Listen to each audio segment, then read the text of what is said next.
Hello दोस्तों, स्वागत है आप सभी का फिर से एक बार आप ही के अपने YouTube channel study point classes में। आज की इस वीडियो में हम जो है दर्शन का विषय क्षेत्र जानेंगे, यानी कि scope of philosophy. Scope of philosophy के बारे में जानेंगे। तो जो दर्शन के जो स्कोप है, यानी कि जो इसका विषय क्षेत्र है, वो 3 भागों में बटा हुआ है। इसके जो 3 भाग हैं, आज जो है उसको हम जो है यहाँ पर डिस्कस करेंगे। तो सबसे पहले हम जो है यहाँ पर तत्व ज्ञान की बात करते हैं, जिसको अंग्रेजी में क्या कहते हैं, आपका मेटाफिजिक्स कहते हैं। तत्व ज्ञान को ही जो है हम तत्व मीमांसा भी कहते हैं। ठीक हो गया, तत्व ज्ञान तत्व मीमांसा दोनों एक ही चीज़ है। तो तत्व ज्ञान को जो है अंग्रेजी भाषा में क्या कहा जाता है, मेटाफिजिक्स कहा जाता है, जो 2 शब्दों के मेल से बना है। कितने शब्दों के मेल से बना है? 2 शब्दों के मेल से बना है। पहला क्या है, मेटा, दूसरा क्या है आपका फिजिक्स। तो मेटा का अर्थ होता है आपका परे, और फिजिक्स का अर्थ क्या है, प्रकृति। अर्थात मेटाफिजिक्स का जो अर्थ है वो क्या है आपका, प्रकृति से परे। जो चीज़ क्या हो, प्रकृति से परे हो, वह क्या कहलाती है, आपकी मेटाफिजिक्स कहलाती है। ठीक हो गया।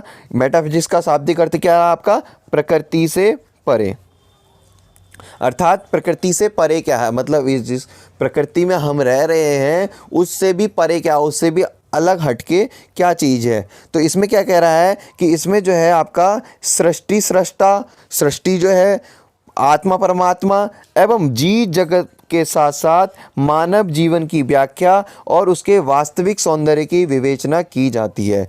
यानी कि कहने का मतलब इसका यह है कि तत्व ज्ञान यानी कि मेटाफिजिक्स के अंदर जो है आपको जो है सृष्टि क्या है, आत्मा परमात्मा क्या है, ये जो इस ब्रह्मांड के अंदर ये जो जीव जगत है वह क्या चीज़ है, और साथ ही मानव क्या है, मानव जीवन की व्याख्या, मानव के जीवन का उद्देश्य क्या है, इसके आने का प्रयोजन क्या है। ठीक है, इन सब के बारे में। और जो इस सृष्टि है, इस सृष्टि का जो वास्तविक सौंदर्य है वो जो है हम किसके अंतर्गत जानते हैं, आपका तत्व ज्ञान यानी कि मेटाफिजिक्स के अंदर जानते हैं। क्लियर हो गया। तो इस मेटाफिजिक्स में भी जो है आपका क्या रहता है, इसके अंदर भी जो है आपके 4 भाग आते हैं। पहला क्या है आपका, आत्मा संबंधी ज्ञान, मेटाफिजिक्स ऑफ द सोल। तो आत्मा संबंधी ज्ञान में क्या है, इसमें क्या करा जाता है, आपका आत्मा का जो है चिंतन करा जाता है। किसका चिंतन करा जाता है, आत्मा का चिंतन करा जाता है।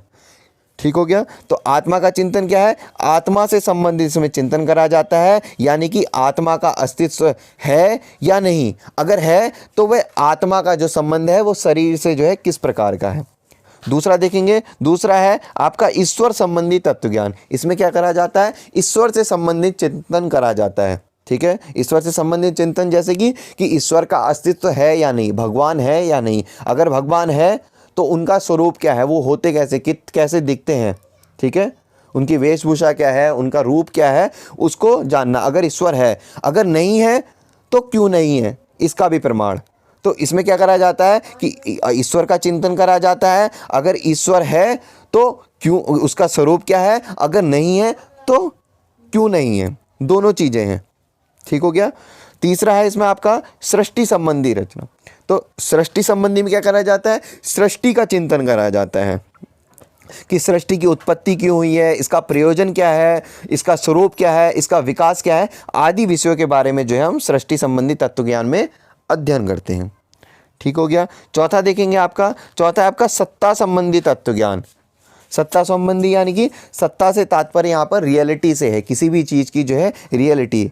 ठीक है, जैसे कि परम सत्ता क्या है, अल्टीमेट रियलिटी क्या है किसी भी चीज़ की, उसमें जो है ये आता है। तो तत्व ज्ञान के अंदर जो है आपके 4 विभाग आते हैं, जिसको हमने यहाँ पर जान लिया। आत्मा संबंधी में आत्मा से संबंधित चिंतन करा जाता है, ईश्वर संबंधी तत्व ज्ञान में ईश्वर से संबंधित, और सृष्टि में जो है आपका सृष्टि की उत्पत्ति कैसे हुई, सृष्टि से संबंधित, और सत्ता में जो है सत्ता से तात्पर्य यानी कि किसी चीज़ की रियलिटी तक पहुंचना, उसकी वास्तविकता तक पहुंचना, उसको जानना। तो सेकंड देखेंगे इसमें आपका ज्ञान शास्त्र यानी कि ज्ञान मीमांसा।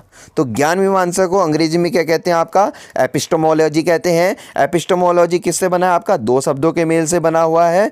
ठीक है, पहला क्या है आपका एपिस्टेमे है, दूसरा क्या है लॉजी है। तो जहाँ पर जो है एपिस्टेमे का अर्थ क्या है आपका ज्ञान से है, और लॉजी का अर्थ है आपका विज्ञान, यानी कि जो ज्ञान का विज्ञान है उसे क्या कहते हैं, हम आपको एपिस्टेमोलॉजी कहते हैं। ज्ञानों का भी जो विज्ञान है उसे क्या कहेंगे, एपिस्टेमोलॉजी कहेंगे, ज्ञान शास्त्र कहेंगे, ज्ञान मीमांसा कहेंगे।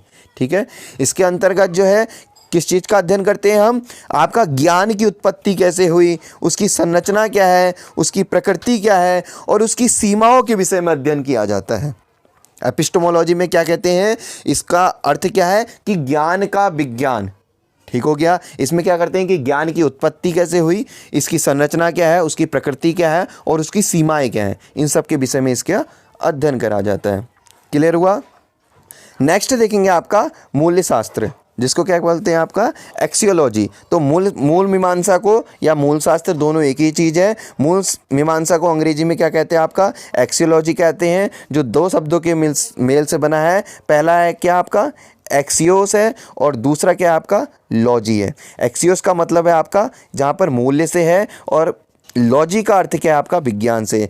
यानी कि एक्सियोलॉजी का जो अर्थ क्या हुआ आपका मूल्य का विज्ञान, यानी कि वैल्यू ऑफ साइंस। इसके अंतर्गत क्या करा जाता है कि व्यक्ति के जो जीवन के मूल्य हैं उसकी वैल्यू क्या है, उसका प्रयोजन क्या है लाइफ का, उसके आदर्श क्या हैं, उसके लक्ष्य क्या हैं, उसका जीवन का टारगेट क्या है, गोल क्या है, वो किस उद्देश्य के लिए है। ठीक है, उन सब पर जो है हम क्या करते हैं विचार करा जाता है। एक मानव जीवन का जो है उसके जीवन के क्या मूल्य हैं, उसके क्या आदर्श हैं, उसके जीवन के क्या लक्ष्य हैं, इन सबको जो है मूल्य शास्त्र के अंदर जानते हैं।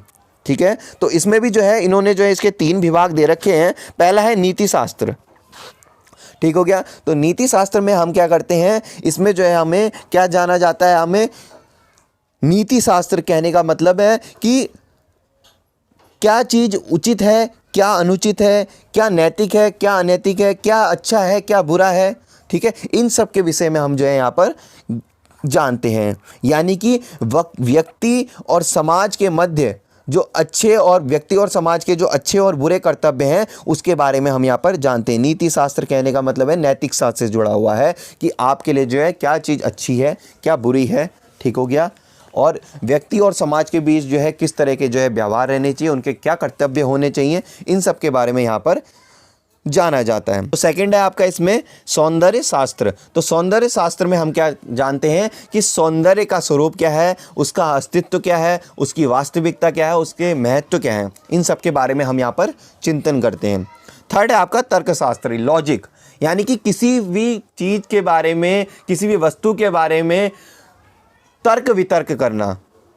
ठीक है, तर्क करना की क्षमता, तर्क करने के सिद्धांत, इन सब चीज़ों का अध्ययन किया जाता है कि क्या सत्य है, क्या असत्य है, इन सब चीज़ों को जानना। ठीक है, कि मनुष्य के जो निर्णय हैं वो प्रमाणित है या नहीं है, अगर अप्रमाणित है, अगर क्यों है, अगर प्रमाणित है तो क्यों है, इन सभी की जो है जांच करना। यानी कि तर्कशास्त्र में इन सब चीज़ों का अध्ययन हम करते हैं। लॉजिक यानी कि किसी भी चीज़ के पीछे जो है तर्क वितर्क करना। ठीक हो गया। किसी भी चीज़ की जो है सत्यता तक पहुंचना, अगर वो सत्य है तो क्यों है, अगर असत्य है तो क्यों है, अगर जो मनुष्य है उसके अगर कोई भी निर्णय है अगर वो प्रमाणित है, ठीक है, वो अपने निर्णय को जो है प्रमाणित करता है तो क्यों करता है, अगर उसके निर्णय जो है अप्रमाणित है तो वो क्यों है। तो इन सब के बारे में जो है यहाँ पर हम जानते हैं। तो इस प्रकार से जो है हमने यहाँ पर जो है इसके विषय क्षेत्र को जो है पूरा यहाँ पर जान लिया है। आई होप गाइस वीडियो आपको पसंद आया होगा। वीडियो पसंद आए तो वीडियो को लाइक करें, अगर चैनल पे नए हैं तो चैनल को सब्सक्राइब करें। तब तक के लिए थैंक यू सो मच।